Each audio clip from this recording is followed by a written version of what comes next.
So welcome back to another episode of ZGN Talks, and in today's episode, we will be talking about the bitter truth of starting an e-commerce business.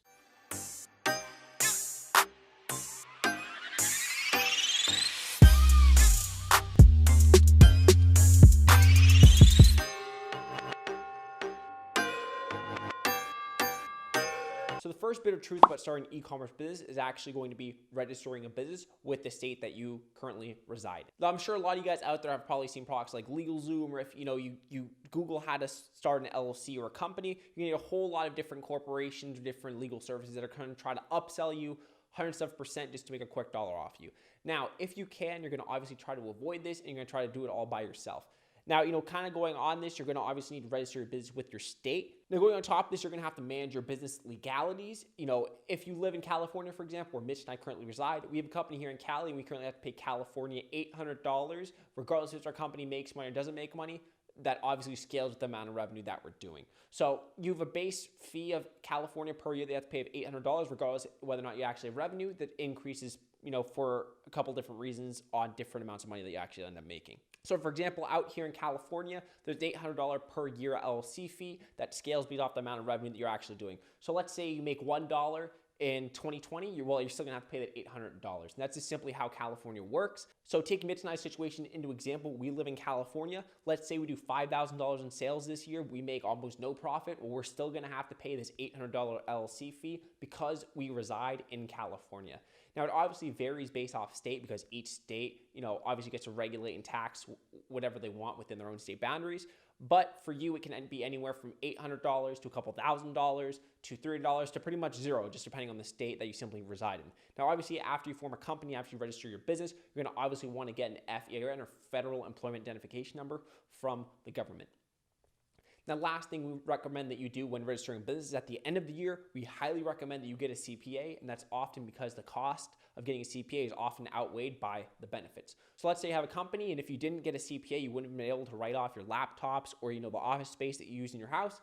Now, if you were just to do taxes yourself, yes, it may be cheaper. You might not have to get this charged the CPA fee, but what you're going to end up doing is you're actually going to end up a lot of times paying more taxes than if you ended up just paying a CPA, because simply this is what they do for a living. This is their job, and they're really good at doing write-offs and making sure that you pay as little taxes as possible, legally obviously, to basically keep more money to put back into your business and put back into your livelihood. Now, the next bitter truth of starting an e-commerce business is you need to understand credit and actually maintain and grow a credit history. So building up a credit history takes time. That starts with obtaining your first credit card. Now, not anyone can just go and apply for a credit card because each credit card has different levels, and this is why you need to approach this process tactically. So what do I mean by approaching this process tactically? You can't just find a good business credit card and apply for one. And in fact, if you don't have a registered business, I would not be applying for a business card if I were you, simply because your approval odds would be much lower, as if you have an actual business registered, well, then your approval odds would be much higher. And if you're just someone that's on your own and you don't have any credit history and you want to start or open up your new credit card, something that I would recommend doing is opening up a secured credit card. And we made a YouTube video about credit a few videos ago, so if you want to go check that out, feel free. There was a lot of value in that.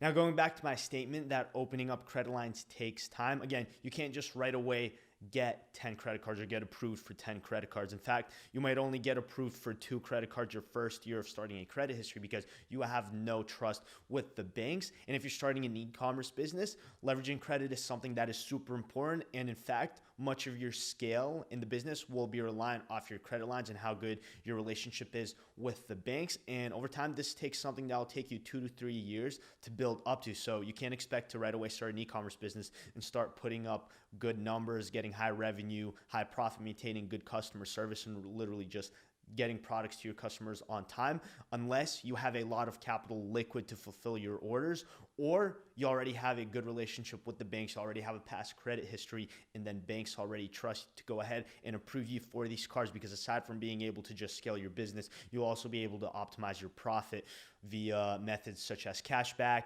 intro offers, and overall you'll also be able to travel for free and save on interest payments over the course of your life. And again, we made a video about this earlier on, so feel free to go check that out. And lastly, you want to be responsible because say, for example, you're 18 years old, you just turned 18 and you don't have any credit history and you're going into college and you're starting to learn about credit. Maybe you're watching YouTube videos and you ask your parents about opening up a credit card. Chances are they will tell you, do not open one. You will miss payments, you will get in trouble. And while most parents or many parents don't say this, there are some out there that do. For example, I have a bunch of friends who don't want to open up a credit card because their parents said don't do it. It's not a good decision, but that is completely wrong. Do not listen to them. And say again, you're going to college and you need to buy textbooks. Open up a secured credit card if you do not have any credit history and put the textbook on those credit cards. And then the second the charge to your statement post, go ahead and pay it off right away because that will eventually assure that you don't miss the payment. And now segueing that back into starting an e-commerce business, you need to be responsible and do not ever spend money that you can't afford to then pay off because that will put you into deep debt that you can't pay off. Then no other bank will trust you for a long, long time. Your credit score will go down. Again, that score is literally what decides how well the banks trust you. So segueing that back into real life, and again, starting a business and running an e-commerce store, you just need to focus on being responsible, not spending any money that you can't pay off, and just only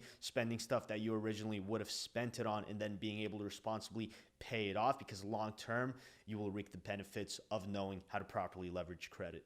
Now, the third bitter truth about starting an e-commerce business is you're going to need to have insane customer service. Now, I'm sure a lot of you guys out there have probably sold on platforms like Wish, eBay, Amazon, or at least have heard of these platforms. And for us in particular, Mitch and I sell on Amazon. We do several six figures per month on the stores we manage and the stores we have personally. So at the end of the day, what ends up happening is if you don't have great customer service or you don't have great customer feedback on Amazon, they are going to severely limit the amount of sales you actually get. And on the flip side of that, on the sweet side of that, if you have great customer service on the other hand, you're going to actually get a ton of more sales that you wouldn't have otherwise gotten had you not have this great A1 customer service. And the ultimate reason for this is because platforms like Amazon always put the customer first because the customer is their number one priority and it should be yours as well. Now, putting into a real world example of why customer service can actually make you more money than if you had a lower price and just had worse customer service.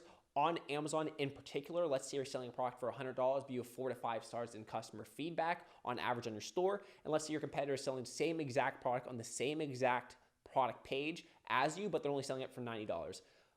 But if this person has 1 to 2 to 3 stars on their customer feedback, what's going to end up happening is even though that your competitor has this lower $90 price, because they have this lower feedback, Amazon is going to give you the sales over your competitor simply because your customer service is so much better and Amazon values the long term.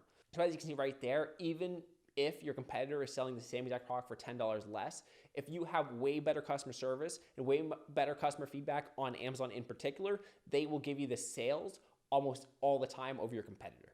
So, what e-commerce and any business really comes down to is who are my customers, how can I treat them well, and how can I keep them coming back? And that's really how you scale in any platform or in any business. And in e-commerce in particular, customer service is directly attributed and directly connected to the success you will see on your store and in your business. And lastly, you need to be ready to lose money because the reality of the world that we live in is you need to spend money in order to make money. Now, specifically diving back into e-commerce, specifically based around Amazon, there will be times when you sell a product that you lose money on. And there are times that you literally need to do this because when you're first starting an Amazon store and you're a brand new seller and you want to build trust with the platform along with the customers and overall you want Amazon to trust you to then help you out in their algorithm, you need to be ready to sell products at a loss in order to push that volume and gain that feedback. And if you're not willing to take that loss and slowly build up your store in the initial stages, well then maybe selling on Amazon and starting that e-commerce business isn't for you because again, it takes that initial steps of losing money to eventually scale your store up to where it's actually making money and it's trusted by the platform that you are selling on, such as Amazon. Now, when you sell a product on Amazon, you don't get paid out right away. That capital doesn't go into your bank account right away because Amazon holds onto it. Now, their payouts are bi-weekly, but sometimes they're not always bi-weekly, and that is fully dependent off how well your store is performing performing. Examples are customer service. If your customer service is somewhat iffy and the metrics on your store aren't doing too well, well, then Amazon will hang on to your money for longer than a few weeks, and that could create issues when it comes to you actually being able to fulfill those orders, because overall you'd expect that once you get a sale, that money goes straight to you. But no, Amazon can sometimes hold on to that money for the span of 1 to 2 months in order to assure that your store is trustworthy enough. And again, going back to when I started talking about credit, that is one of the most important reasons why you want to have credit lines in place, to be able to fulfill the orders while Amazon hasn't fully dispersed your money. So there are times when Amazon, again, won't disperse your money within the span of 2 weeks and hold on to it longer, which is why you need to be ready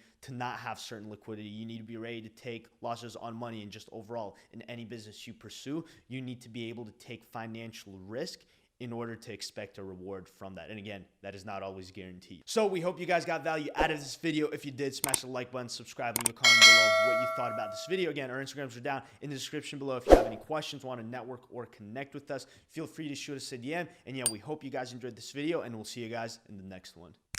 Adios.